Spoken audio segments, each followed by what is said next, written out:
So now we know the answer to the question is yes. A bullet that strikes the head from behind that is traveling from left to right can produce the same body action as a bullet striking the body from the right front. The question becomes, where did this bullet come from? Let's do the math. In this part, the math that I will be using will be triangulation. Triangulation is a very easily understood form of math. All one has to do is draw a triangle. And by doing so, I will show you where the fatal shot came from. I'll also use it to double-check the findings of the FBI that were published in the Warren Commission report. You're in for some big surprises. So, let's do the math. Let's start by checking some of the information published by the Warren Commission on the fatal headshot. This report stated that the headshot was fired from the 6th floor window of the School Book Depository Building at a height of 60 feet and a downward angle of 15 degrees for a distance of 265 feet from the rifle to the President. Additionally, it stated that the horizontal distance was 230.8 feet from the west curve of the intersection of Elm Street and Houston to the President. I will put this information on a graph to see how accurate it is. Here's the 60-foot height line, and here's the 230.8-foot horizontal distance from the President to the curb. Now let's draw the connecting line between the 230-foot mark and the 60-foot mark. This line represents the trajectory of the bullet. Finally, I'll measure the angle. It's 14 degrees.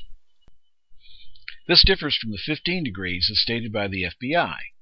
Next, I check the FBI statement that the distance from the rifle located on the 6th floor of the School Book Depository Building to the President was 265 feet, and at a downward angle of 15 degrees. The angle turned out to be 13 degrees. Okay, so what's important about all that? It's only 1 or 2 degrees off. Well, for one thing, one would think that since this is the most important crime of the 20th century, that the FBI wouldn't have been so sloppy in its work. Anything else, you ask? Yes, there is. I extended the vertical trajectory line of 14 degrees past the 60-foot mark of the 6th floor window, which is the height of the Dow Tex building.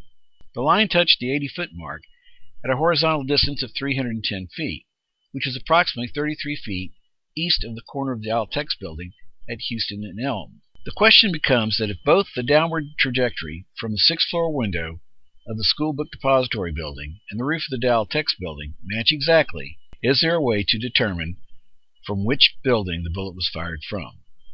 The answer is yes, and it's a simple answer. One can tell by the horizontal angle of the bullet's trajectory.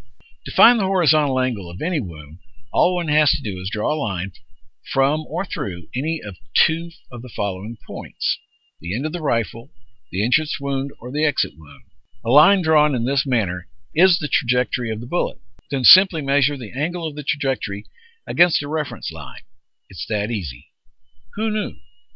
Apparently not the FBI or anyone in the United States Congress.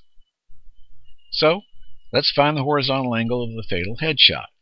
First, we need to establish a reference line. Now, we know that the fatal headshot hit right in front of Mr. Zapruder. This part of Elm Street runs straight. Therefore, I can draw a reference line that runs parallel to the curb, through the limousine, from front to back. Now we need to place the President's head in relation to the reference line of the limousine. Because the President's head was turned at an angle, we will need to turn the President's head in order to properly align the entrance and exit wounds. Mr. Dale K. Myers, in his work, Secrets of a Homicide, JFK Assassination, stated that the President's head was turned to 25 degrees to the left. So I will rotate the President's head 25 degrees to the left of the reference line. To do so, I will mark the 25-degree point, then draw a line through the center of the head.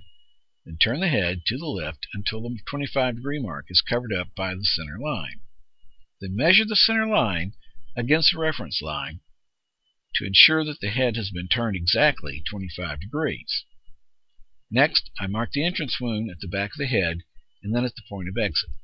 Then I will draw a line through the wound points and measure the angle from the reference line. It is 9 degrees. Last, I have to extend this line from the President to the first structure it makes contact with, and that is at this point on the Elm Street side of the Dow Tex building. Since we already know that the vertical line of the trajectory leads to the roof, we can positively state that the fatal headshot came from the roof of the Dow Tex building at this point 310 feet horizontally from the President. See how easy that was? And that's how every law enforcement agency in the world would do it.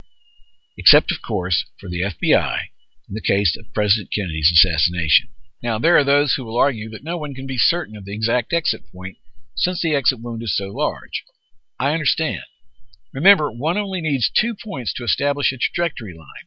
Since we already have established a trajectory line that extended from the rifle to the head, we could use that line and just extend it from the entry wound in a straight line to a point where it exits the head.